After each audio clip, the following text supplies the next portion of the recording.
What is Duckon? Duckon is a science fiction convention held once a year, usually in June.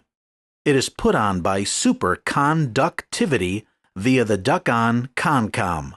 The name was derived from abbreviating the name of the county that gave birth to this 501c organization in 1991, DuPage County Convention. The organization is known for creating the Golden Duck Awards for excellence in children's science fiction literature. However, the main attractions are for adults and people actively interested in science fiction and fantasy. The convention draws a unique crowd of highly intelligent social introverts. Many of the organization's interests stem from three clubs that existed over 75 years ago: WorldCon in New York City from 1939, Los Angeles Science Fantasy Society 1934, and the National Fantasy Fan Federation 1941. The subculture known as science fiction fandom has its own rituals and jargon, sometimes called fanspeak.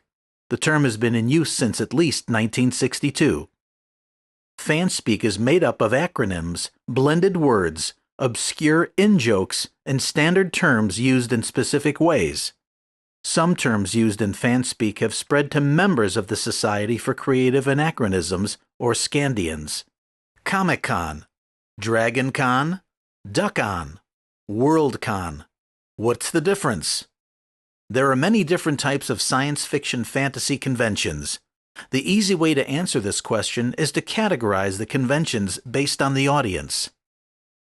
International conventions consist of WorldCon, World Fantasy Convention, and World Horror Convention. National conventions include EasterCom and FinCon. Regional conventions include WesterCon, EuroCon, North American Science Fiction Convention, Starbase Indy.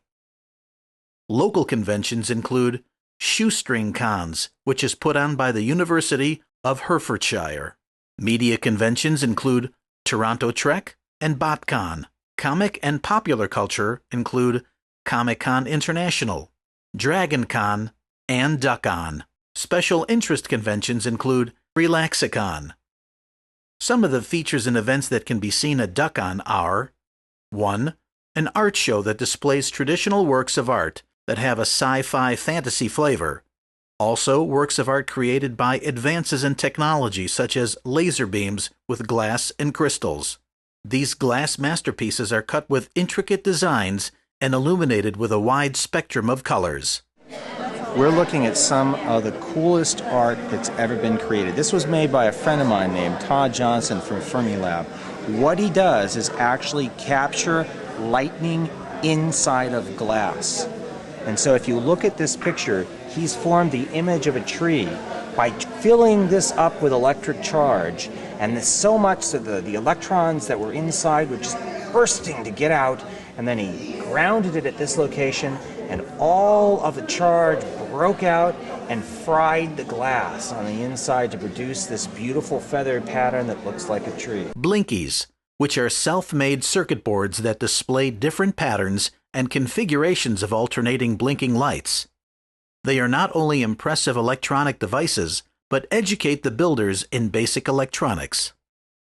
So how do you describe, what would you describe a blinky? How would you describe it? Electronic fun. Electronic fun. Oh, that's a great description. Critter Crunch. Robot battles where individuals build remote control robots with the single goal of destroying other robots. Last bot standing wins. Masquerade.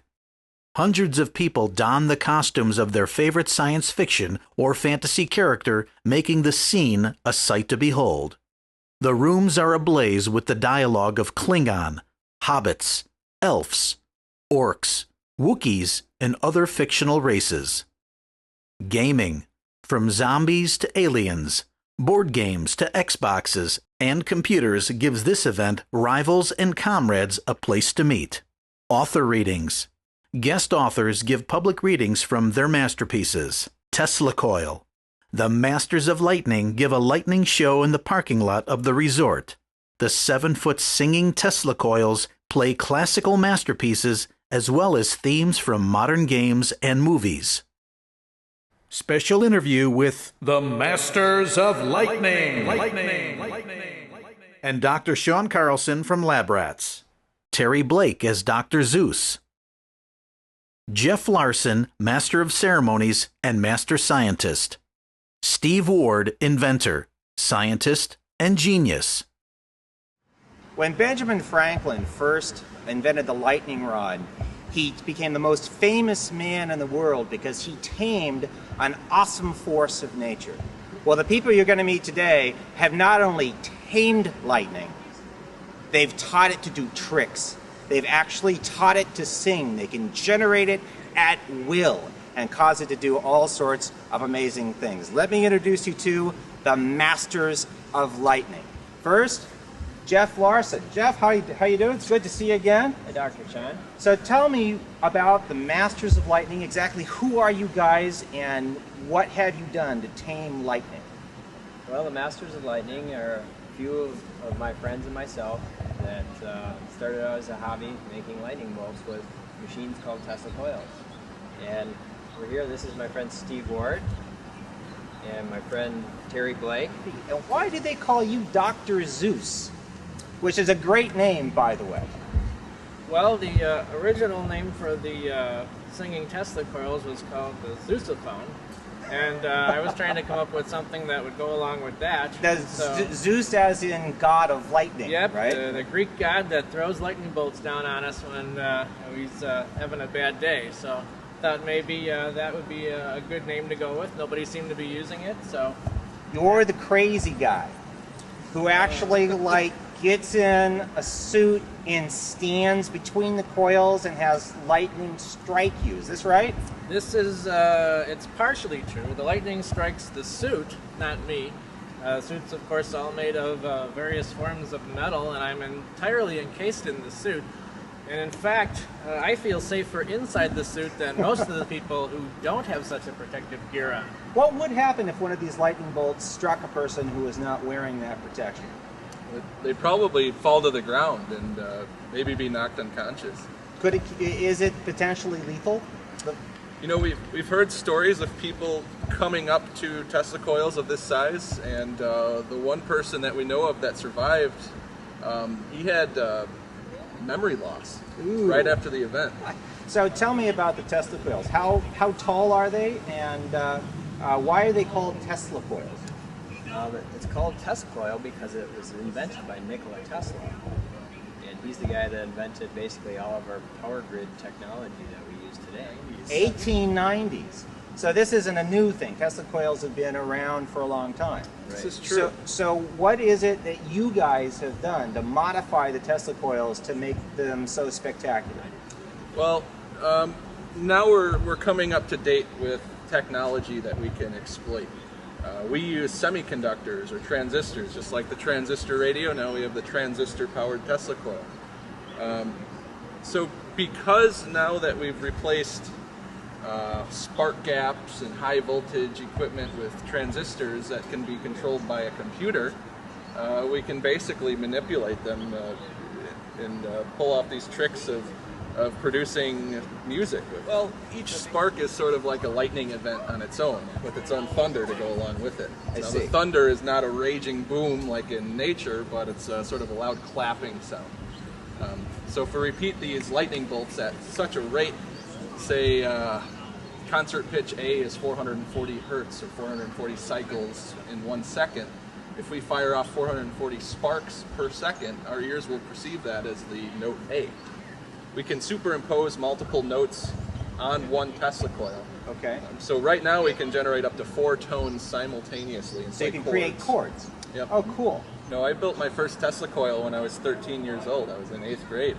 You do have to learn a little bit about the safety, along with learning the physics behind what's going on here, so you can actually pull off one of these machines.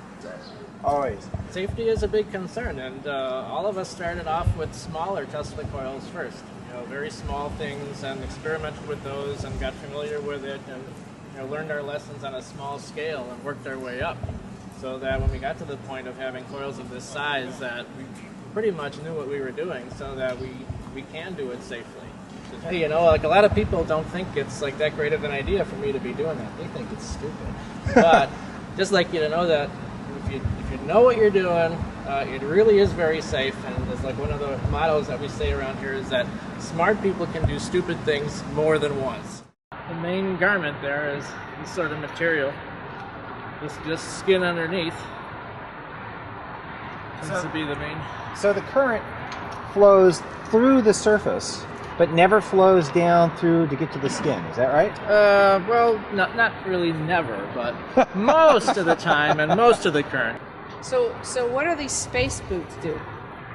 Those are what my feet go into, and basically the very bottom of the boot, if you can see in there's actually like a bolt that connects to this plate here. So basically my foot goes in the boot and connects through that bolt to this plate, so that all the electricity that goes through my body comes down to this plate, and these insulators keep it off ground. So over this distance here, I'm actually above ground, so that's how all the electricity will then leave from my feet, apparently. So you have sharp points here to basically act as points where you're going to get a very high electric field at that point, and then it's going to discharge to ground. Is Correct. that right? Yeah. So it discharges through here, not through here? It discharges from this. Oh no, not right now. Basically, the four corners discharge, and then in the middle, it discharges where the screws are. Can I try that on? Sure. Better you than me. All right. Fashion stick. This would be this is a the great back. thing for Halloween. This. So this is the back here. All right. And so it looks like you've got little neon bulbs here? Little neon bulbs. Neon all right. light bulbs, like might be And that- like a little night light. And do they light up while you're doing the show? Is that the Yes, they do. purpose of them? Yeah, they all have little antennas sticking out. One of the leads is connected to the ring, which will be connected to the rest of me, and the other lead is sticking straight up. So basically, that'll act like an antenna picking up electricity and lighting up the bulb a little bit, and they'll get really bright if the antennas get hit directly. So you got like a chainmail breastplate. So basically, you're completely covered in metal. Yep. So is this made of Can't wait to see Is this aluminum or? Yeah, that's all aluminum. So that's right. So that goes on the front, and then this kind of goes around the back and the sides. So this will be here, and then here it actually goes like right there. Cool. I put it on in the correct order. Let's see how it looks. Lose the glasses.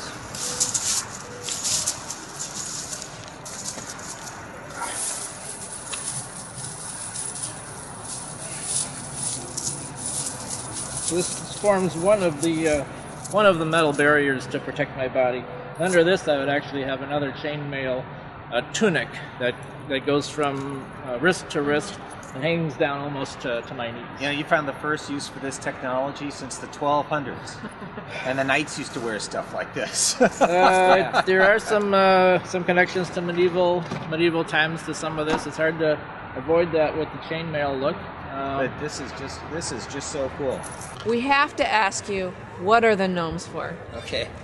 The gnomes are an idea that I had. I was looking for something that could be a target that would concentrate the strikes, and something that I could get a focal point for my camera, because I never really knew where the strikes were going to hit on the ground, and so I'd zoom in on a spot and try to focus on this flat pavement. It's hard to do. So I came up with this idea of using these. It's sort of a colorful little thing and gives me something to focus on. And everybody keeps Does that mean waiting for the gnomes to get Does struck. that mean you're Yes. frying the gnomes? Well, they're ceramic. Okay. So they're like the insulators on Dr. Zeus's boots. So Okay. They don't take much damage. Well, basically, this is a voltage transformer.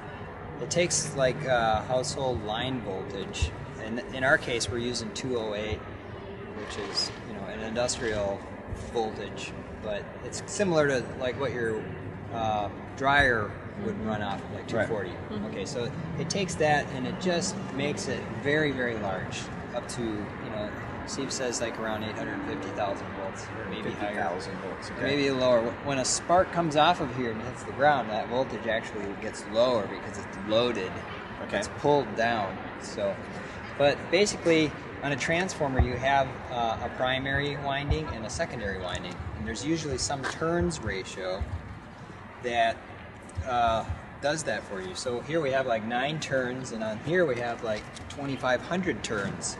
Wow. Now, is this hand wound? Did you guys do this yourself? Well, we did wind this, but this was done with the help of a motor turning the tube. Okay. So it takes about a half an hour to put all these turns on there. So this thing's Because it spooling it almost on. looks like a smooth surface. It's so tightly wound. Right. Well, this is actually coated in epoxy. Right. Okay. So this gives it a dielectric strength and protects the insulation on the wire. If any sparks hit this, if you only had the enamel that's on the wire, these coils can get destroyed just by burning off that thin layer of enamel on there. So this epoxy is very thick, and it protects that. Yeah, it's copper tubing, 5/8. this That you wood would buy here? at the hardware store. The support? This here is actually polyethylene plastic, high density polyethylene. Actually, the key to making this here is you can see that each one of these pieces here is slightly different. See where the groove is right here? It's closer here. And as you go around, it gets a little thicker. By the time you're over here, you're already one distance over. So you mount that down, and then you push. You start in the middle, and you just start snapping these in. This top rail here is what we call a strike rail. Okay. And what that does is it protects this part and the electronics that are tied to it from any of the strikes that come down and hit in this area here. So if something comes down, it'll rather go to ground than to this, because ground is ultimately what the spark is seeking. So these wires that are coming down the side here also act as spark catchers or arresters. So if something was to come down this way in terms of a lightning bolt, it would hit here, travel up here, go around, and then drop down to the wire that actually is tied to earth. I see. So that's a protection device. So why do you need 2 different kinds of coils, the large one and the really fine one? So what happens here is you have a low voltage at high current, and to handle the high current, you need a very large conductor. Right. And that's And this is being here. fed by the line. This is being fed by what you plug into the wall. Right. Right. And it's being switched by electronics that are underneath, and it resonates with this capacitor bank that's down here. Okay. So when that's resonating with this, there's electronics that detect where it is in the resonance. So when it crosses the 0 point, the electronic switches the high power transistors that are down here to the opposite polarity, and then feeds more power into the oscillation. And when that's happening, you get this big magnetic field here that's changing. And when you have a magnetic field that's changing and you have a coil in a changing magnetic field, you generate a voltage. Right. And with the turns ratio here, you get a multiplication of that voltage.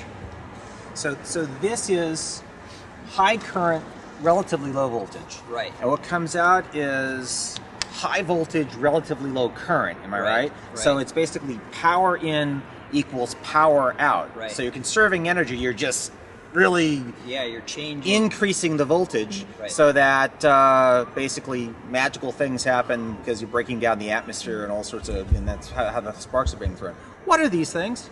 These are the toroids. These are basically plastic pipe forms that are covered with aluminum tape. So what that does is it creates a This is just conductive tape. surface. This is just aluminum tape. Yeah, so you can see the actual how they overlap here. They're strips. Oh, okay. I So thought it was lots and like lots of a strips. dryer vent or something. It is similar to that. We have made toroids out of that type of material before. So Okay, so if you look, there's a wire here. This is obviously not an accident.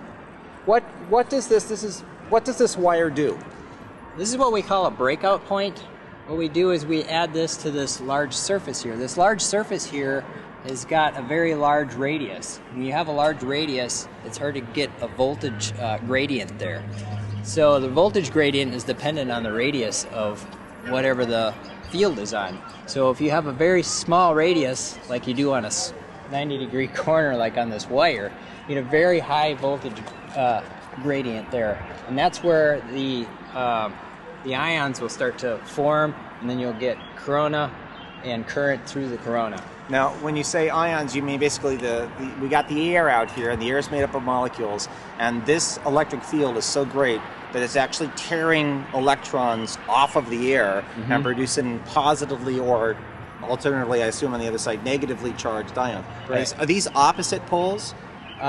We Is can this a do positive that. and that's a negative? It depends on the mode that we run these test coils. We can run it so they're actually out of phase from each other, so that this will be going negative voltage, that'll be going positive voltage. So if this goes close to 1,000,000 volts negative and that goes close to 1,000,000 volts positive, the differential voltage between here is almost 2,000,000 volts. Is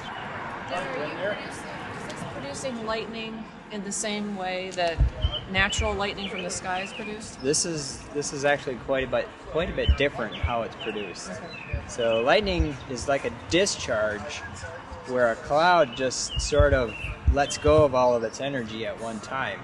And there's sloshing of electrons back and forth in the main spark. But here we shoot out a spark, or we shoot out a bunch of electrons, and then we do it again, and we do it hundreds of times a second. And then we can vary the frequency to actually change the frequency or the sound of the spark, so it sounds like a different note musically. Now, okay, the last question I'm going to ask you about how this works is, how do you actually generate the frequencies that you feed into this? You know, how do you actually create the tones? So the tones are basically created by turning the coil on and off at an audio frequency. So if we have the computer over there turn the coil on and off at 100 times a second, you'll get a rather low note. And if we turn it on and off at, say, 500 times a second, it'll be a much higher note.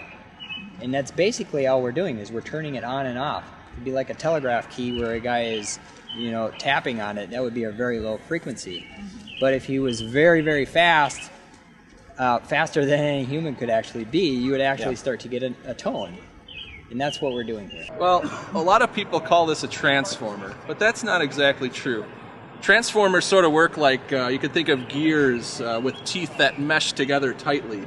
You can't rotate this gear without rotating that gear as they mesh together.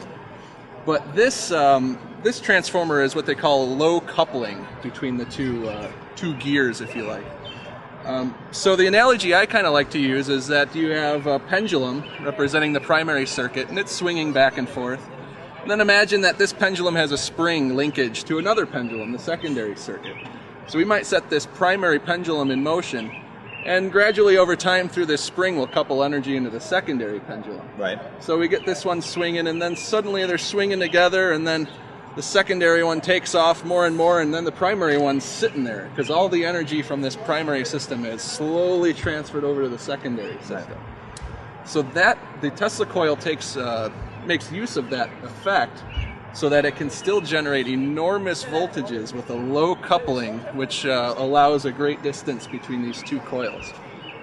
So in that particular instance, the two pendulums have the same resonant frequency, Exactly. where you get 100% coupling from one to the other. That is the critical part, is that they must want to swing at the same natural frequency for the energy to go from one system into the other system completely. And yet these two coils look very, very different. Because we have, this is a big, thick coil, only has a few lines, and this is a narrow coil that's got thousands of lines. Yep. You can think of it, if you want to go back to like a gear kind of analogy, this is like a gear with a couple of teeth on it with a lot of torque driving it. There's a lot of force on that gear.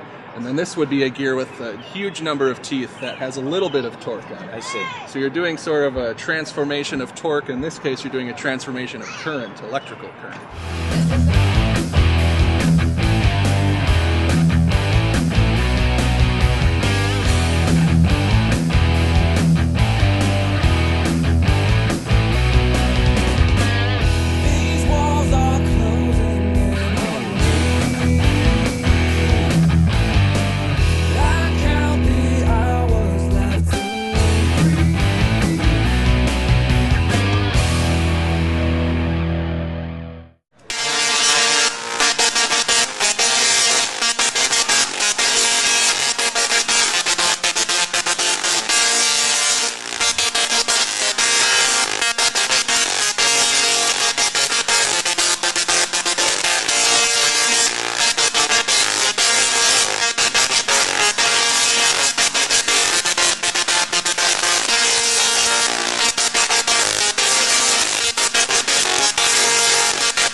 This program was sponsored by TradeCaddy, software solutions for investors. Point, click, and you're in the trade.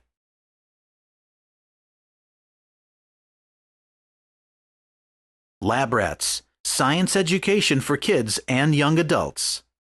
And Duckon. Kids, any event named after a duck has gotta be good.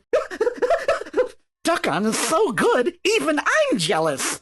Gosh, how is that even possible? Daffy Duck signing off.